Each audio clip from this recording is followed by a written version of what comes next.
My name's Noel Graham. I'm the farm owner. Well, first of all, I want to welcome you here to the Deer Park Farm. It's a farm of 288 acres and it's pretty unique because it's surrounded by the wall. It's pretty unusual to get a farm of this size surrounded by a wall, but I understand that wall was built in the pre-potato famine years, and there was some maintenance done during the potato famine to create employment in the area. The wall in itself is 2.6 miles long, and it's, as you see, approximately two yards in those days, or 2 meters high. And it does require quite a bit of maintenance each year, but as I said earlier, it is unique in that sense. We're looking here at another little feature on the farm. If you can see where I'm pointing here, there's a row of trees, and underneath those trees is a river that comes out of a wee lake that's over at the back of the farm. So it would be spring fed, but I suppose its main source of supply would be from streams and shucks and rivers further up through the country, which I'm told goes for about 5 miles. Now, that river at the end of the trees, it sinks in underneath the ground, completely disappears, and it comes out at another point further down the farm. But the importance of it is that it sinks right underneath the ground. It just disappears into the ground through a gravel-like bottom. There's no caves evident at that point, but there is one further on down the farm. I'm Claire Foley. I used to work with the Historic Environment Division, and we're at Kiltierney Deer Park in County Fermanagh, standing in front of this amazing site which I have had the privilege of excavating. This is a combination monument, really. The central large mound is a passage tomb of 5,000 years old, and surrounding it is a ring of 19 little mounds, which we now know to be Iron Age in date, about 100 or so BC. Passage tombs, of which Newgrange is probably the best example in Ireland. They are built above ground. They are a passage built of strong, tall stones leading into a burial area, burial chamber, and usually covered over by a big cairn of stone.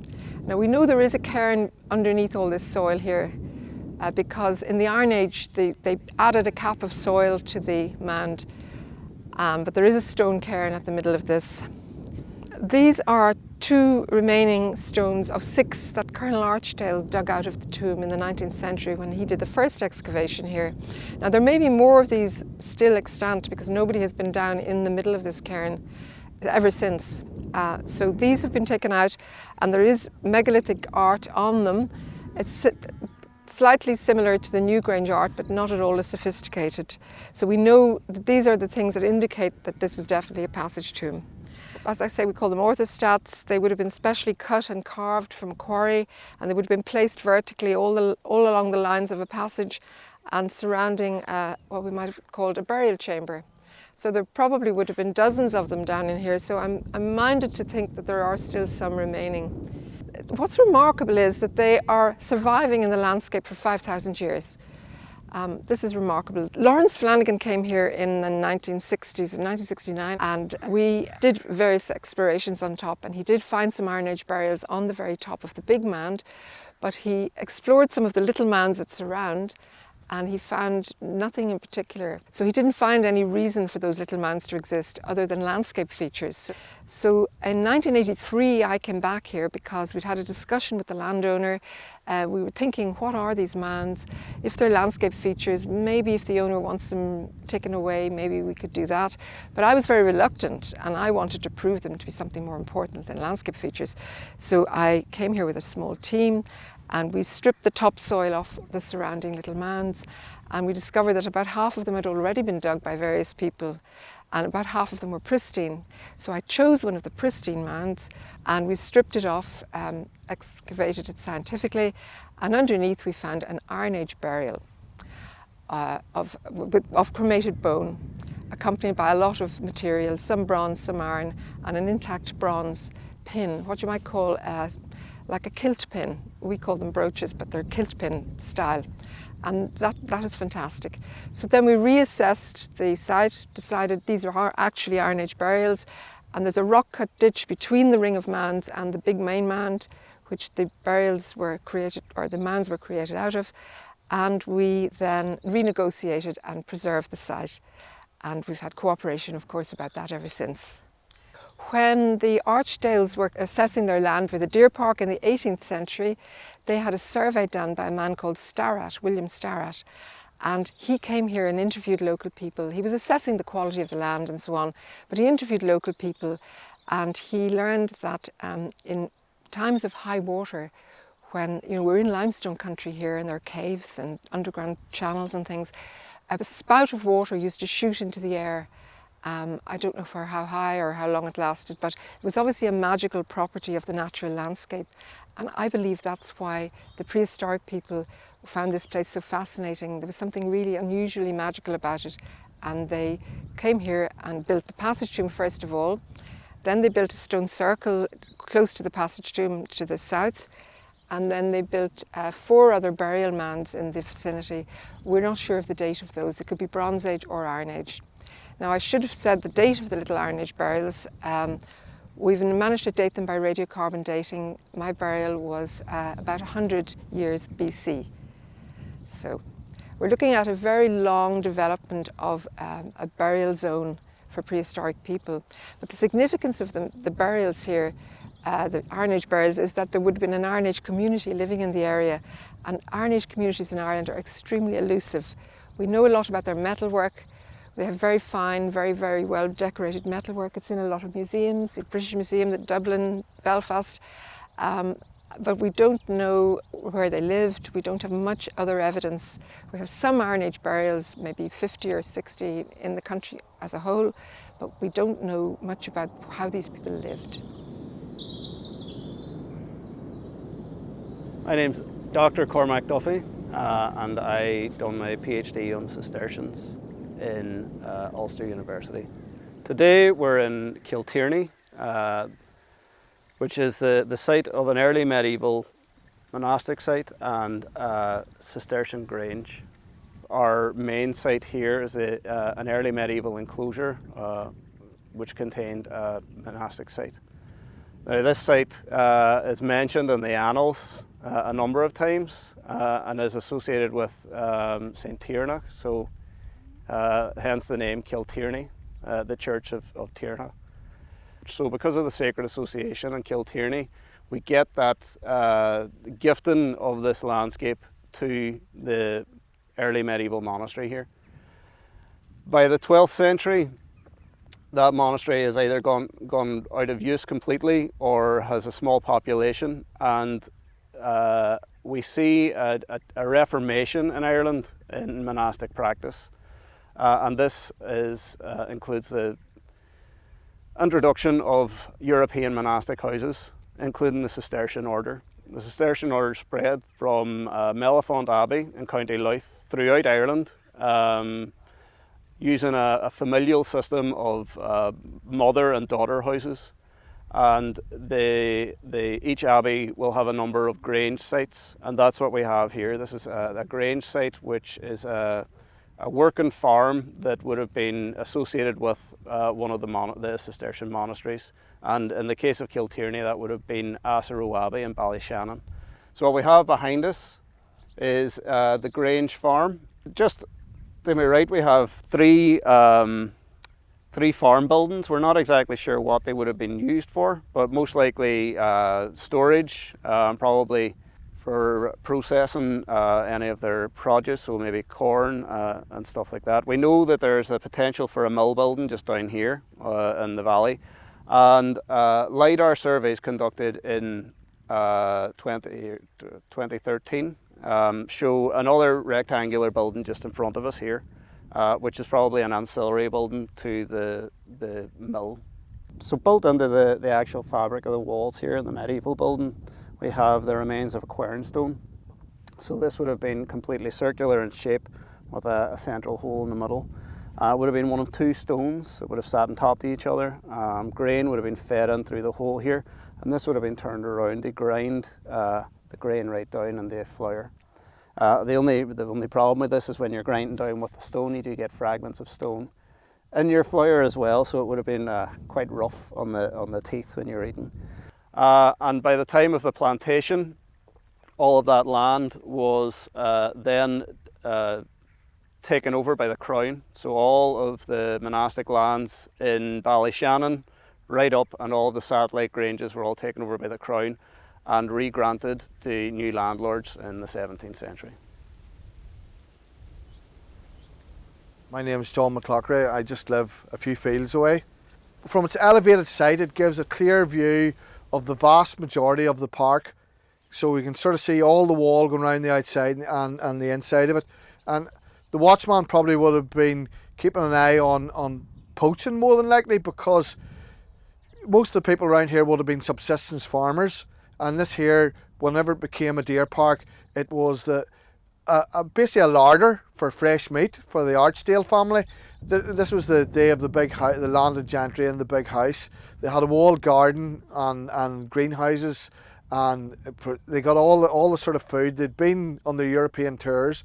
They'd seen all the fine eating that was available abroad, and they wanted to do that back when they came home again and when they were entertaining guests. So this was the deer park for the fresh meat, a nice bit of venison, and then you would have had your fresh vegetables. So originally this was a grange from the abbey down in Aston Row, and that grant was originally granted a patent to the planter Mr. Loudon. Now he gave that up in 1608. So Henry Folliott, who was a servitor, he took it over in 1608, and then he held on to it to 1670. He sold it to the Archdale family for £250, but as part of that deal, the Archdales had a piece of land down by Balleek, and they gave that over to the Folliott estate. So there was a bit of money changed hands, and the Archdales bought this here site in 1670.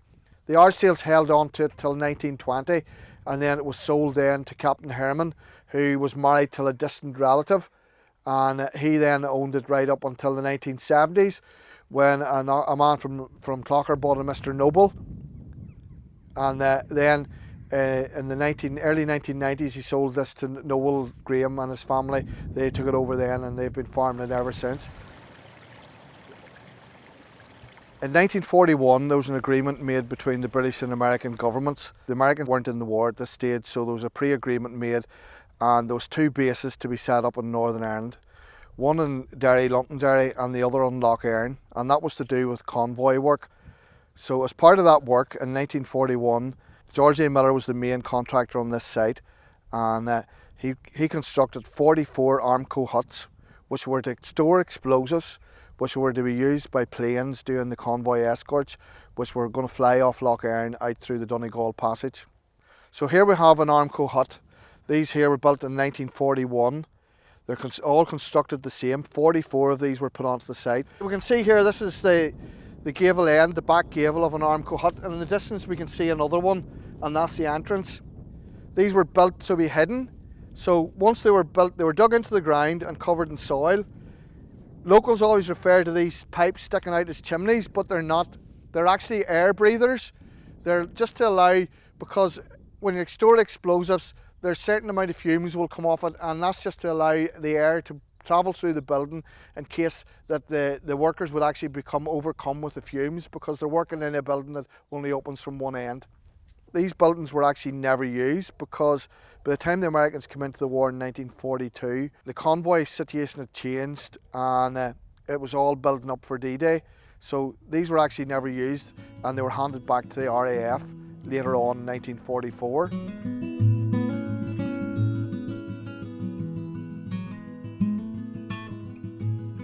We have behind us the ancient church at Ardess. Although the church is locally referred to as Ardess Parish Church, it's in fact in the townland of Tulnaglug.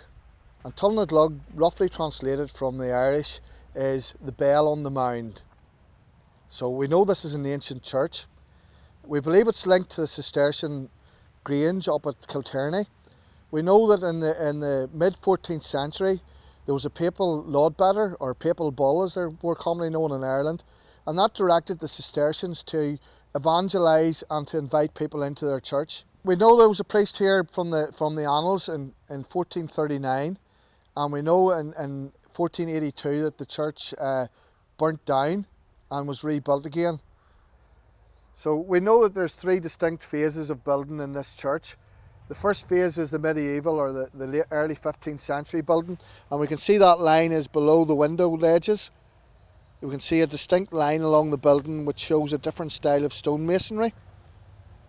If we then go to the top of the arches, we can see another distinct line, and that line above that is clearly 19th century building techniques. And we know that the church burnt in 1482, so we're assuming that some repairs were carried out at that stage, and then the latter build is connected to the extension that was built onto the church in the 19th century. During the plantation, the family that owned the land, most of the land around this church were the Archdales, and this was their main church, although they were later to build their own private church near Castle Archdale, which is known as Castle Archdale Church. The family have a crypt underneath the church when they built on the extension. They also have a grave at the entrance to the graveyard, and that's where they've traditionally buried their family. I'm Dr. Owen Parkinson, and I'm from Queen's University Belfast. I'm an archaeologist from County Fermanagh, and today I'll be talking about Ardess Old Graveyard, which is a site that means quite a lot to me. I spent about 4 months surveying this site for my undergraduate project in 2012. One of the most interesting things about graveyards is that they can tell us a lot of information. So each headstone represents the life of somebody who died. We have their name, we have the date that they died. So we have this very tight chronological control on when things happened. And by looking at things like the styles of the headstones, the gravestones, or looking at their decoration, and using those dates to look at how that changes over time, we can actually get a lot of information about attitudes to death in the past and how that might have changed. One especially interesting thing about Ardess, and well, all the graveyards in this part of Northern Ireland, is that they relate to a point in time just after the plantation of Ulster. So in the early 1600s, whenever English and Scottish planters were sent over to Northern Ireland. And this is probably one of the most important historical events in the history of Northern Ireland. It shaped the entire political landscape. It shaped the entire identity landscape of people who live here. So we can actually get at the roots of that really important historical moment, the plantation of Ulster, by looking at these grave memorials. The oldest memorial on site is this one here, dedicated to John McMulkin, and it's dated to 1679. So not only is it the oldest on site, it's one of the oldest in actually County Fermanagh, and it's also the oldest of this particular style of headstone. This is what we call a discoid grave marker. This is very particular to this area of County Fermanagh. Basically it's styled, it's carved with a relief, very interesting way, a very rare way of doing it that you don't find on a lot of these sites. But you have a cross carved here, and then you actually have then a ringed cross around it, and these are associated again with native Irish, likely Catholic names. So we're getting this sense that these native individuals are adopting a bit of planter material culture. So they're beginning to use headstones, which is associated with Scottish planters, but they're beginning to tweak it and change it to their own symbolism, to their own styles. And that's why we get something across like what we might see at an early medieval site with a big typical Irish Celtic cross. This is kind of what we see. And again, it really lends itself to that idea of Ardess being one of these wonderful sites where we can see the merging of these two communities come together. And I think that's really cool. One of the really interesting things at Ardess is that we get what we call mortality symbols. And these are symbols such as a skull, crossbone, an hourglass, and a coffin. And these are symbols which are supposed to represent notions of death. It's supposed to remind the viewer that, you know, your time on this earth is short and you better be very good whilst you're here. Here's a really nice example of some of these. So we have what is a nicely carved skull, we have a nicely carved crossbones, we also have a little hourglass here, and then what's really, really rare, we don't actually get this at a lot of sites, is a little carved scroll which actually has incised memento more, these Latin words for remember your death, or basically remember your mortality. This headstone dates to 1707 and again is a wonderful example of how we can actually get all of this information about how people thought about death and life and the afterlife. We can really narrow that down to named individuals, so the name of somebody from the headstone and the exact date of, when this was happening, so 1707. And I think that's something that is almost unique in archaeology, to be able to get that information on a single person from a really tight chronological time frame. And I mentioned about this being a record of the plantation of Ulster. One of the most fantastic things about Ardess is that we have native Irish individuals and these individuals of planter ancestry buried side by side. And there's no real pattern to where people are buried. And I think that's a really beautiful message for a place as complicated as Northern Ireland, even in that early history, to see that story happen.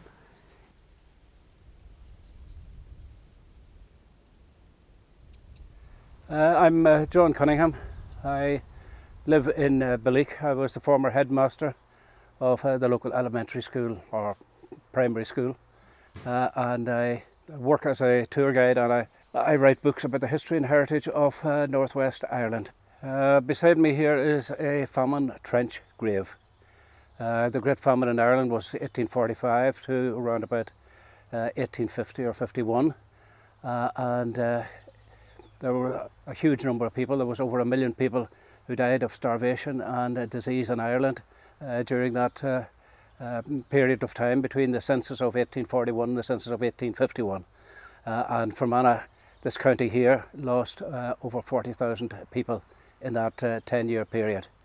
And about 1 million or 1.5 million people emigrated, the vast majority of them emigrating to the United States and Canada.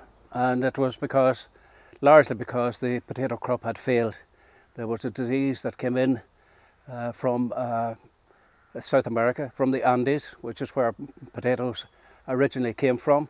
And from the same area we got the disease when it came in. It went to Canada and the United States first, and then came into Ireland and spread rapidly all over the country. And the vast majority of the people at that time depended on the potato.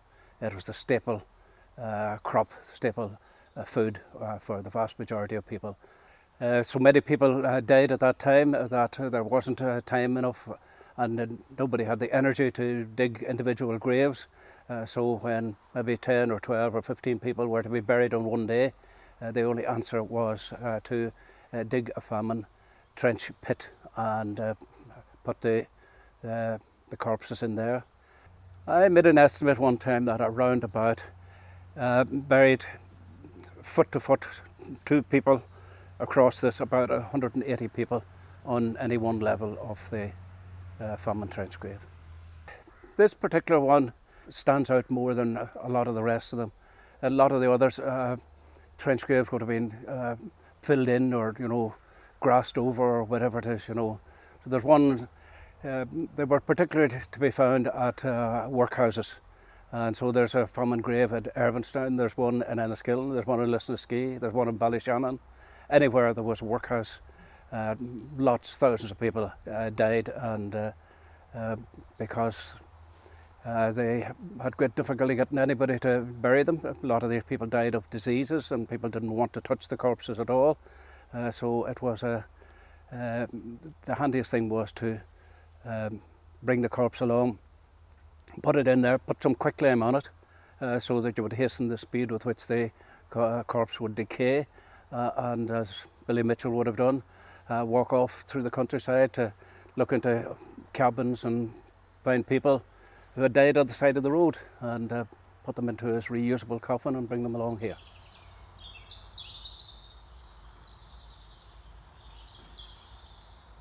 Well, this bridge is part of a scheme. In 1995 was the 150th anniversary of the start of the famine. So the local community association had just been newly formed, and this was our first major project. We'd got a grant, and we used that money to employ an artist to help us with how we would form this memorial. So what we did was, with the artist's advice, we We got some stonemasons, and we got the edges of the Famine grave defined with some stonework and nice stone walls. But one of the things that he identified was that these people had been buried without dignity. So if people did access one side of the graveyard to the other, have to walk across the top of the Famine pit.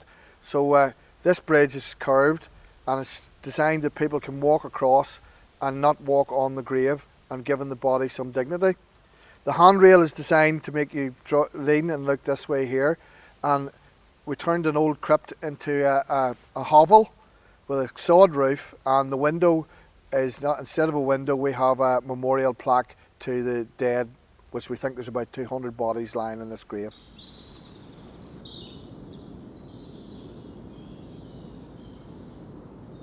It would certainly have been a full year, Dorothy, wasn't it? Oh, easily. You know, the actual Yes. work at the grave, the building of it. It was a man, Mr. Higgins, I think was his name, from Trillick.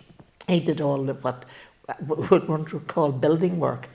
After we got it all finished and done up, in the year 2001, we had a big service of dedication, and the whole community, Ederney, all the community got together for the service, and we had 2 pipe majors, one with the alien pipes and one with the other. Irish pipes. Yeah, and we had just Bible readings, and then John Cunningham, he knows the whole history of it, and he gave a great talk on the local area and the developments within it. But it was a lovely service, and just the people themselves took part in it, you know. There must have been nearly a couple of hundred people at that service. Easily, Yeah.